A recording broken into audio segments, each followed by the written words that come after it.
I'm the storyteller, and my stories must be told. I have many stories, tales for both the young and old. I have many voices to describe many places. Many names have I, and many faces. In Russia I am Ivan, in Sweden I am Jan. In Germany I'm Johann, in America I'm John. From my many travels I have gathered these tales to teach you good sense when all else fails. Sometimes there are tears, sometimes there is laughter, but always a happily ever after.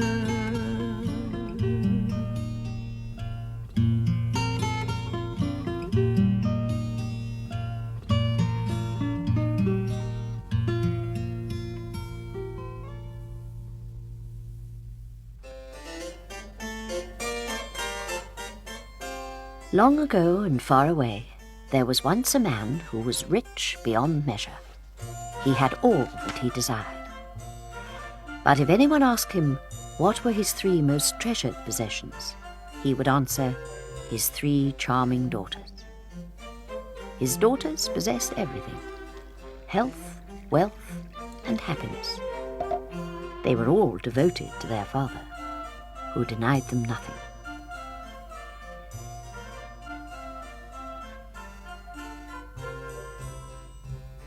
But as his daughters grew up, the rich man began to fear that they might love him less as the years went by. One day, the rich man fell ill with a high fever. His 3 daughters nursed him day and night and gave him the very best of care.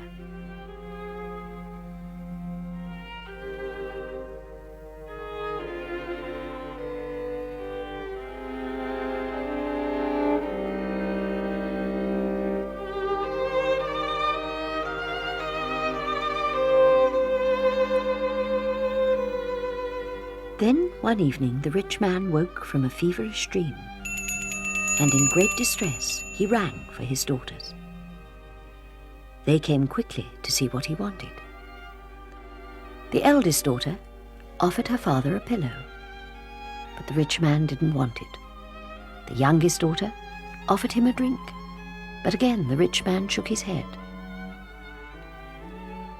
Then the middle daughter offered to read to him, but the rich man had no wish to be read to.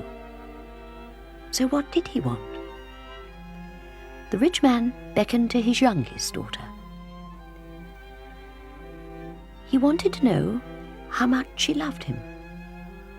She replied that she loved him as she loved life. The rich man was very pleased. Then he asked his eldest daughter how much she loved him. She smiled and told him that she loved him better than all the world. This also made the rich man very happy.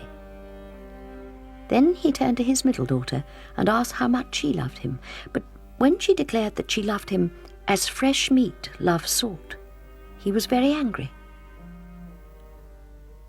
and cried out that then she didn't love him at all. Was this all the reward he got for years of loving care? What a cruel, ungrateful girl. So with that, he banished his daughter from his house, his life, and his very thoughts. His poor daughter left the bedside in tears. Her sisters tried to comfort her as she went to the door and, in great distress, left her father's house and walked through the dark forest, not knowing where she was going or what she was going to do.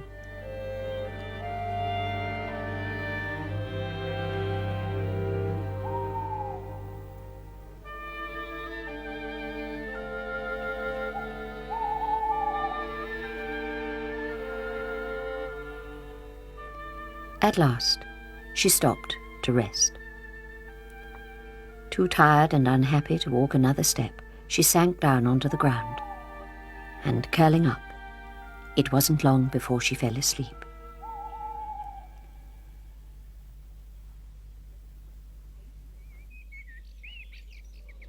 When she woke the next morning, the sun was shining and the birds were singing. And because at heart she was a sensible girl, she thought to herself, "It will do me no good to cry. I can never go home again. So today I will start a new life. To live, I must find a job." But first, she had to find her way out of the forest.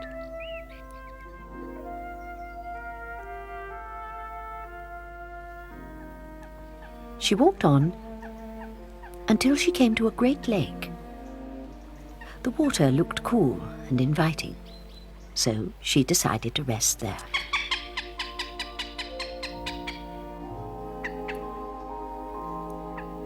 But when she caught sight of her reflection in the water, she saw that her fine dress and long hair made her look too rich a lady. If she wanted a job, she must find a disguise. Then she saw some reeds growing by the side of the lake. With them, she could weave herself a hat which would hide her long dark tresses. Then no one would suspect that she had once been a wealthy young lady who had lived in a fine house. She pulled out handful after handful of the thin green reeds until she had collected a large bunch.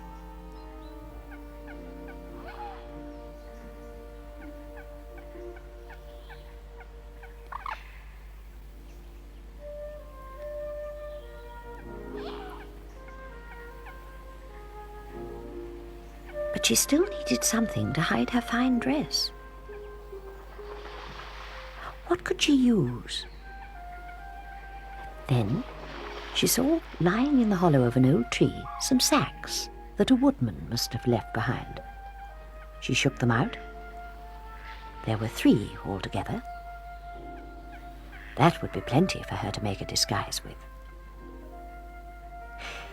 Now, although she had never ever done a day's work in her life, she had been taught to weave and sew. She soon set to work undoing the sacks and worked away quite happily.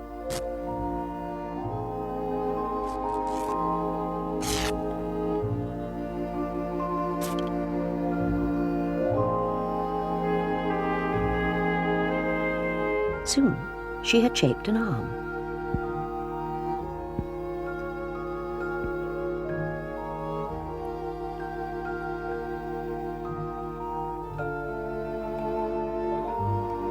Having fashioned a needle from a piece of wood, she continued to sew. When she had finished her sewing, she began plaiting the reeds together to make the hat. She worked on, and for a while she was so busy, she forgot all about her troubles.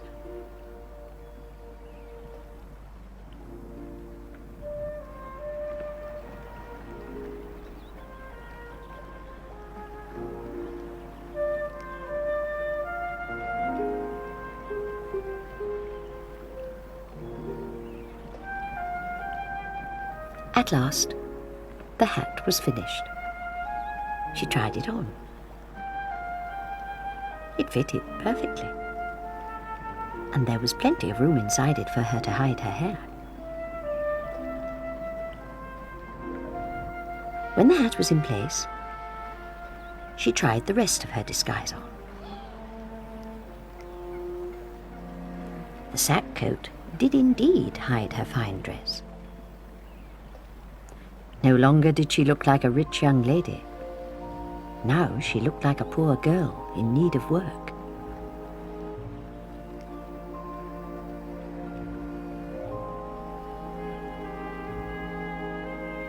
Away she hurried.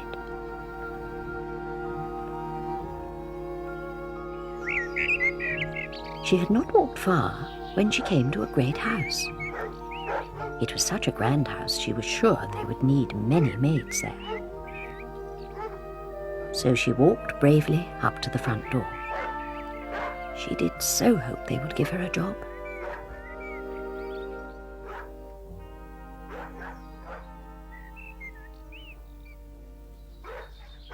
She knocked gently, and the door was opened by an elderly manservant. "Yes," he said gruffly.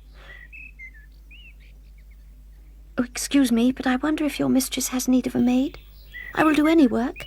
I ask only for a little food and shelter." The manservant answered shortly, "If you can wash pans and scrub floors, then you can stay." She was overjoyed.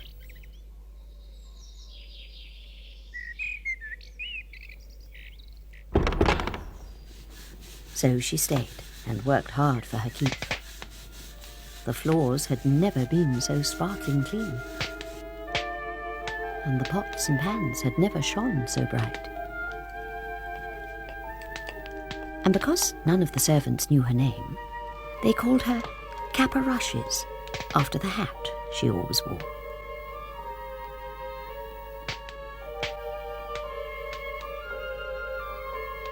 One morning there was great excitement in the kitchen. A ball was to be held at the house that evening, and all the servants were to be allowed to go and watch. But when the maids asked Caparushes if she was going, she just shook her head. She was too tired and would rather go to bed. The maids chattered on, thinking how Caparushes would miss all the fun. But Cap just smiled. That night, when all the other maids had gone down to the ballroom, Caparushes washed herself, and then, taking off her sack coat and hat, she tidied herself up.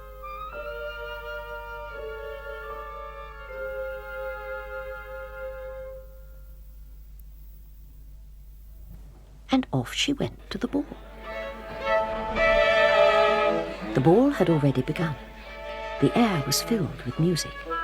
Some of the guests danced while others laughed and talked. When Caparushes entered, she looked so beautiful in her fine dress and with her long dark hair that no one recognized her as the scullery maid who scrubbed the floor so hard and cleaned the pots and pans. And when the young master caught sight of Caparushes across the room, he thought she was the most beautiful creature he had ever seen, and fell in love with her immediately.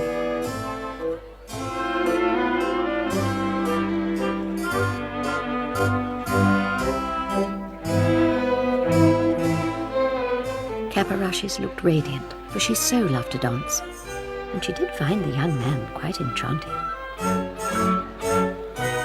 And the young master was quite bewitched, and would dance with no other. The maids wondered who the beautiful young lady was, and so did the young master. But Caparushes would tell him nothing about herself, not even her name. Knowing that she must leave the ball before the others, Caparushes waited until the young master was called away. And then she slipped quickly out. The young master was most upset to see that the beautiful lady had gone, for he knew no way of finding her again. Caparushes was safely in bed when the other maids returned from the ball, and though her heart was beating so hard she was sure that they would hear, she pretended to be asleep. In the kitchen the next morning, the maids were chattering in great excitement.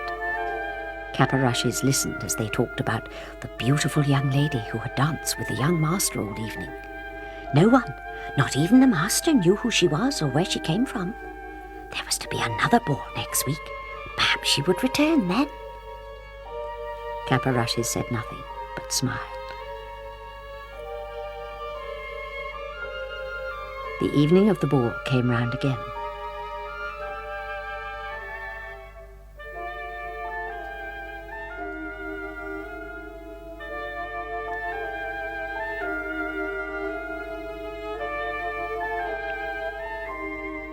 Caparushes waited until all the maids had gone. Then she took off her disguise and made her way to the ballroom. No sooner had Caparushes appeared than the young master presented himself. Again, the couple danced together all evening. Caparushes looked so radiant that the young man could not take his eyes off her. He tried to discover who Caporushes was, but she would tell him nothing about herself. All the other guests also wondered who the mysterious young lady was. Caporushes and the young master danced on. Caporushes so wished she could tell the young master her secret, but she knew she mustn't.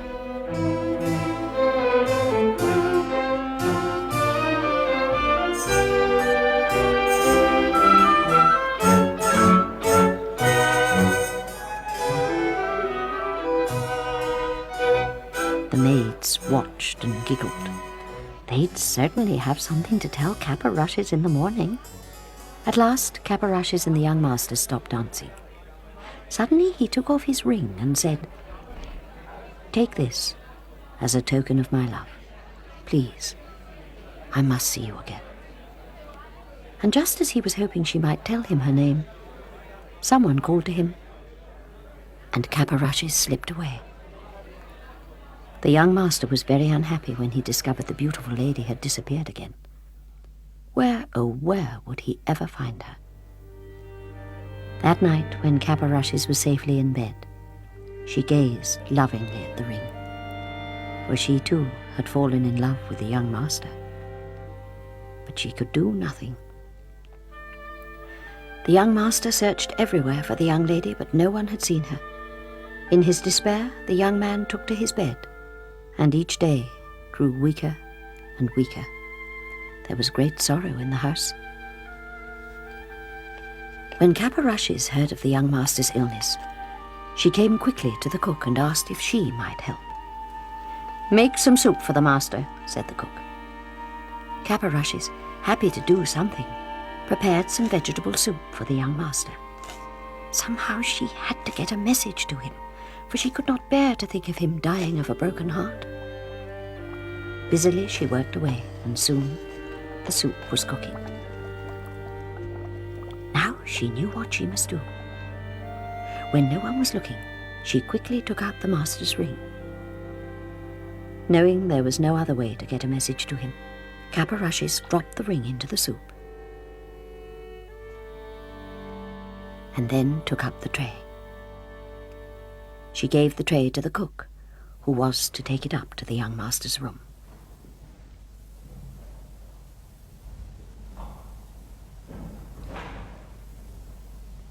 Soon, every bell in the house was ringing, and word came down that the young master wanted to know who had made the soup. The cook sent Caporushes up to the master's room.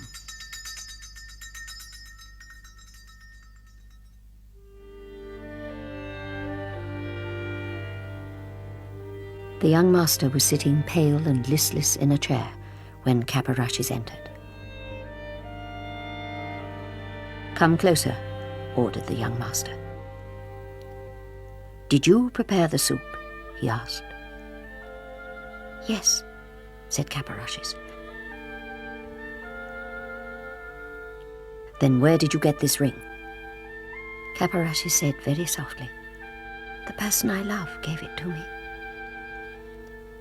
And with a gentle smile, she slowly took off her hat.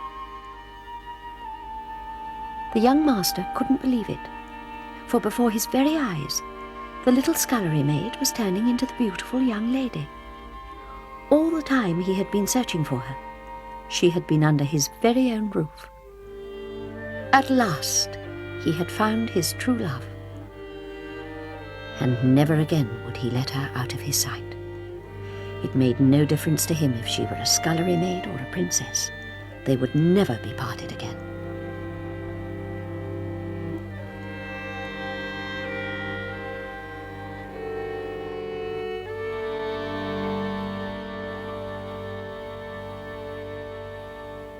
When the wedding was announced, Caporushes came into the kitchen and said, "Please, cook all the meat dishes without salt."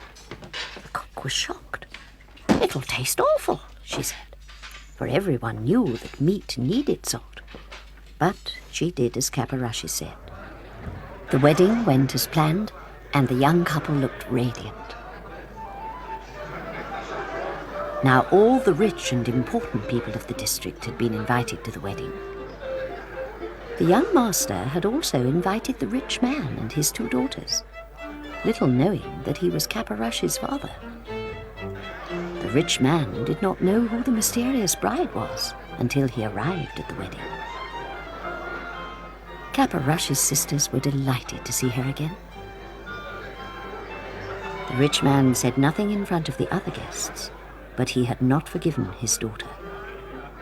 He was still very angry, but out of politeness he stayed on for the feast.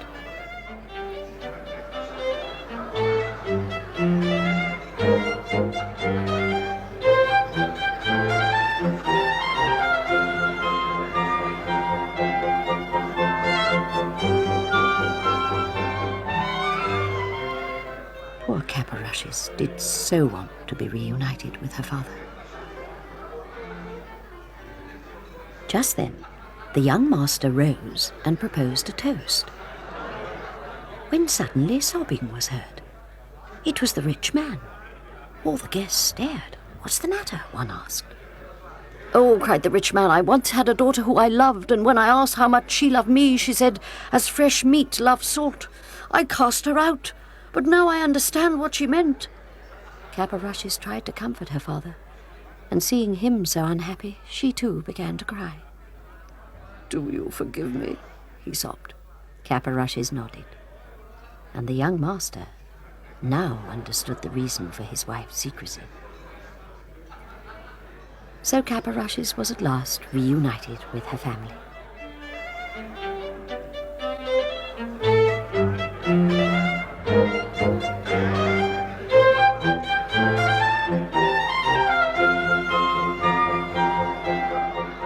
All the offending meat dishes were removed from the table, and delicious new fare brought in. The wedding feast ended joyfully for all, and the happiest person was Caporushes, for she had at last proved her love for her father, and also found her own true love.